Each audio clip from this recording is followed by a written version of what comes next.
मात्र या कुटुंबाला काय माहिती होतं की एक दिवस असा येणार आहे की त्यांचं संपूर्ण कुटुंब हे उद्ध्वस्त होणार होतं आणि त्यांचा परिवार एक राष्ट्रीय बातमी बनणार होता। त्यावेळेस तो मुलगा घाबरणं हे साहजिकच होतं, पण ज्यावेळेस पोलीस त्याच्याकडे माहिती घ्यायला लागले, त्याला विश्वासात घेतलेलं होतं, तर त्याला प्रचंड घाम फुटलेला होता। त्या अल्पवयीन मुलानं 15 वर्षाच्या मुलानं जे सांगितलं ते ऐकून सगळ्यांचे होश उडालेले होते।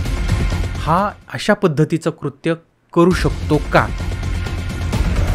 नमस्कार, आज आपण चाललेलो आहोत उत्तर प्रदेशमध्ये। उत्तर प्रदेश राज्य आहे, त्या ठिकाणचा गाजीपूर या ठिकाणचं नंदगंज हे पोलीस ठाणं आहे। आता त्या पोलीस ठाण्याच्या हद्दीमध्ये कुसुम्भी कला नावाचं एक गाव आहे किंवा खिलवा बिंद नावाचं एक गाव आहे। आता या गावामध्ये मुन्शी बिंद नावाचे गृहस्थ राहत आहेत। त्यांचं वय साधारण 45च्या आसपासचं आहे।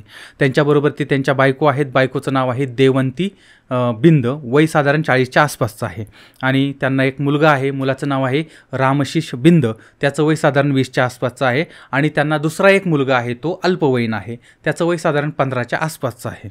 आता वडील मुन्शी जे आहेत ते मुंबईमध्ये काम करतात आणि इकडं गावाकडे मुलांचं शिक्षण वगैरे चाललेलं आहे आणि बायको जी आहे ती घर सांभाळते आहे। सगळं काय अगदी वर्षानुवर्ष चांगल्या पद्धतीनं चाललेलं होतं।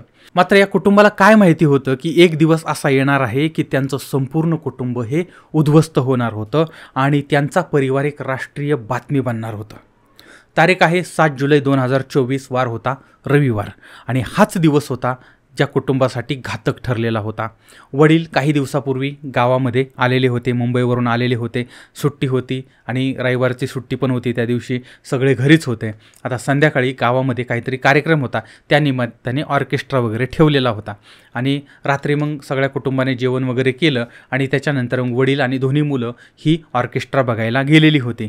त्याच्यानंतर बायको जी आहे ती घरी एकटी होती आणि रात्री मग काही वेळानंतर म्हणजे काही वेळ त्यांनी ऑर्केस्ट्रा बघितला आणि त्याच्यानंतर मग साधारणपणे 11 वाजायच्या सुमारास वडील आपल्या मुलांसह माघारी निघून आलेले होते। त्यांना झोप येत होती त्यामुळे ते माघारी आले, पण त्यांचा अल्पवयीन मुलगा जो आहे तो मुलगा ऑर्केस्ट्रा बघण्यासाठी थांबलेला होता। त्याच्यानंतर आता काही तास गेले, त्यानंतर दिवस बदलायला लागलेला होता।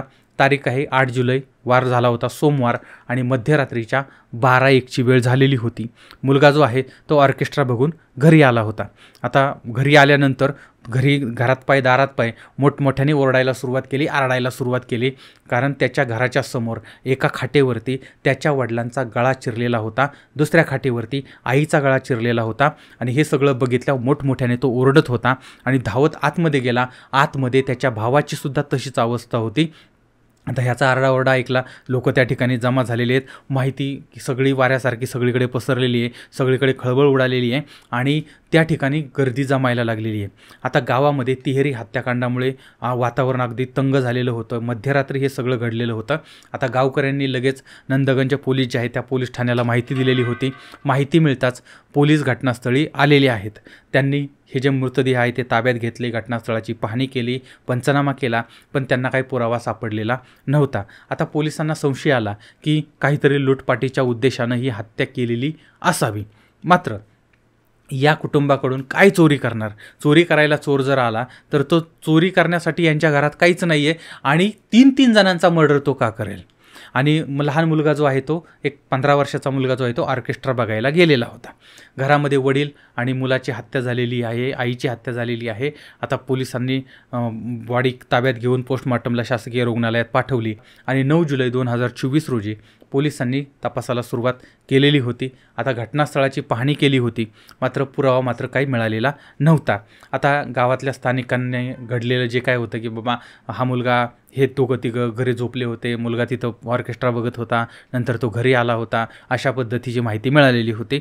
त्यामुळे मग कोणताही धागा दोरा सापडत नव्हता, मिळत नव्हता। पोलिसांचा तपास मात्र चालू होता। आता इकडं मग 3 जणांच्या पोस्टमॉर्टम झालं आणि त्यांच्यावरती अंत्यसंस्कार वगैरे करायची तयारी सुरू झालेली होती, पण आरोपीला लवकरात लवकर पकडलं जावं अशी लोकांनी मागणी केली। पोलिसांनी आश्वासन दिलं आणि अंत्यसंस्कार झालेले आहेत।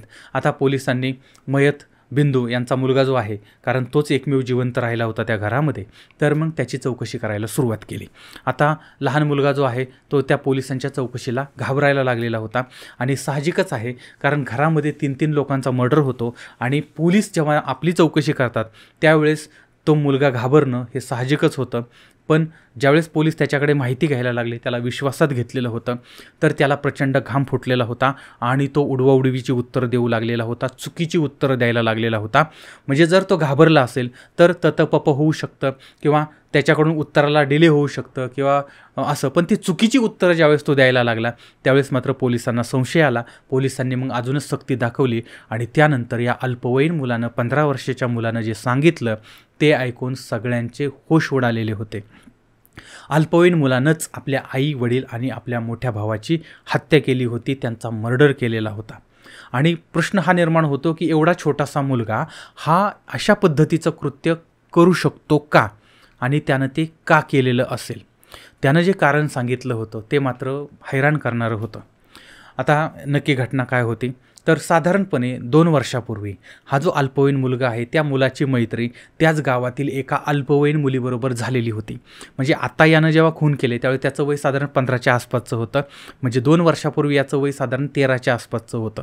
म्हणजे साधारणपणे 7वी 8वीमध्ये जाणारा मुलगा आहे, 13 वर्षाचा मुलगा आहे. ती मुलगी जी आहे त्या मुलीचंही वय साधारण 13च्या आतलंच असणार आहे. म्हणजे 13 वर्षाची मुलं यांच्यामध्ये मैत्री होती, प्रेम होतो, एकमेकांवरती जीवापाड प्रेम करायला लागतात आणि ते दोघं लग्नाचा निर्णय घेतात. आता एवढी छोटी 13-14 वर्षाची, 14-15 वर्षाची मुलं हे लग्नाचा निर्णय घेणार, आम्ही एकत्र राहणार आणि आमचं एकमेकांवर प्रेम आहे हे ते. आता हे घरच्यांना कळल्यानंतर घरचे काय करतील, त्यांना समजावलं बाबा की तुम्ही आता लहान आहात, तुमचं स्वतःचं करिअर करण्याचं वय आहे, असल्या फालतू भानगडीत पडू नका वगैरे वगैरे घरच्यांना सांगितलं. पण हा इतका प्रेमामध्ये वेडा झालेला होता की त्याने वाद घालायला सुरुवात केली, भांडणं करायला सुरुवात केली.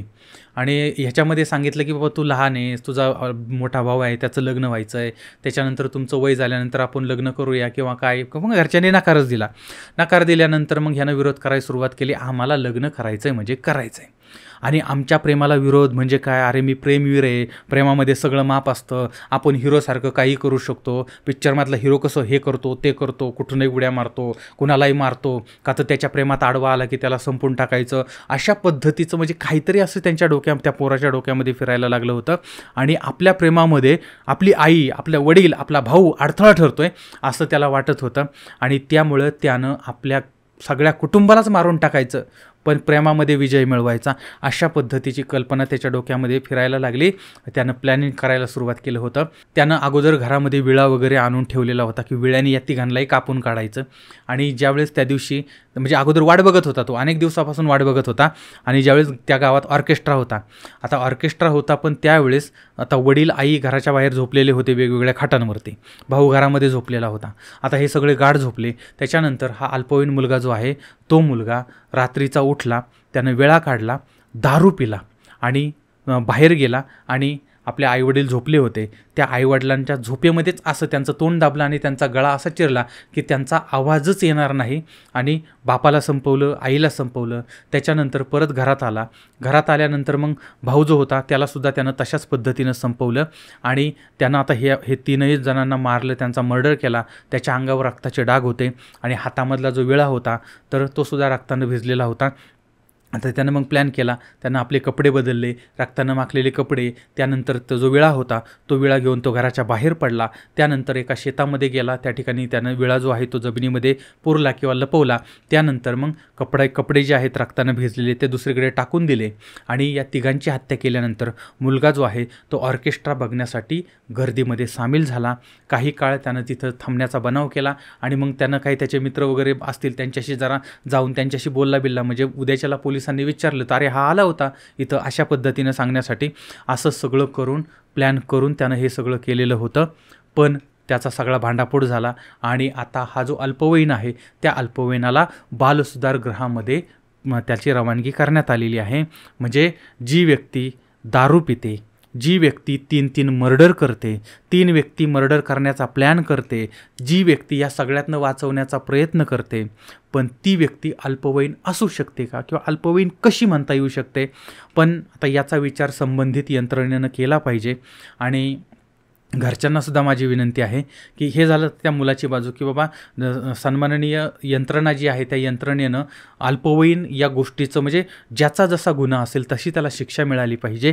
तर ह्याच्यावर आता आपण तर फक्त एक सर्वसामान्य नागरिक म्हणून बोलू शकतो, पण त्यावरती काम करण्याचं, कायदे करण्याचं काम कायदे मंडळ आणि विधिमंडळाला आहे. त्यांनी त्यावरती विचार करावा. आता जी घरातली आईवडील आहेत तर ती मंडळी जी आहेत तर ती मंडळी आपली जी लहान मुलं असतात तर त्या मुलांना योग्य मार्गावर आणण्याचं काम करतात. आईबापांची जबाबदारी काय आहे तर बाबा मुलांना लहानाचं मोठं करणं, त्यांना चुकी होण्यापासून वाचवणं किंवा त्यांच्याकडून काही चुकीच्या घटना घडत असतील तर त्यापासून त्यांना परावृत्त करणं, त्यांना सुधारण्याचा प्रयत्न करणं.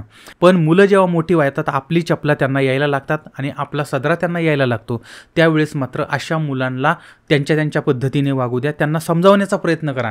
एकदा समजावून सांगा, दोनदा समजावून सांगा, तीनदा समजावून सांगा, प्रेमानं समजावून सांगा. ऐकलं ठीक आहे, नाही ऐकलं त्यांना सोडून द्या. कारण आत्तापर्यंत तुम्ही त्यांच्यासाठीच जगला आणि आता परत ते काहीतरी शेण खायला लागले म्हणून आपण त्यांचा ते त्रास करून घ्यायचं, आयुष्य आपण दुःखात घालवायचं. याच्यापेक्षा मुलांना समजावण्याचा प्रयत्न, सुधारण्याचा प्रयत्न करा. सुधारले ठीक आहे, नाही सुधारले तरी तुम्ही स्वतः मात्र आनंदाने जगण्याचा प्रयत्न करा.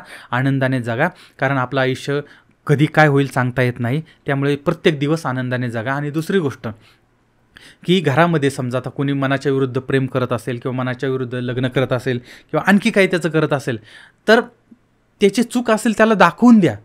पण त्याला टोकाचा विरोध करणं, किरकिर करणं, सतत त्याला त्या बाबतीत टॉर्चर करणं या गोष्टी करू नका. शेवटी ज्याचं नशीब आहे तसं त्याला त्याच्या पद्धतीने होत राहील. आपण आपलं आनंदाने जगायचं, आनंदाने राहायचं, एवढं आईबापांनी लक्षात ठेवायचं. हां, मुलं लहान असतील तर त्याला 2 कानाखाली देऊन समजून सांगता येतं.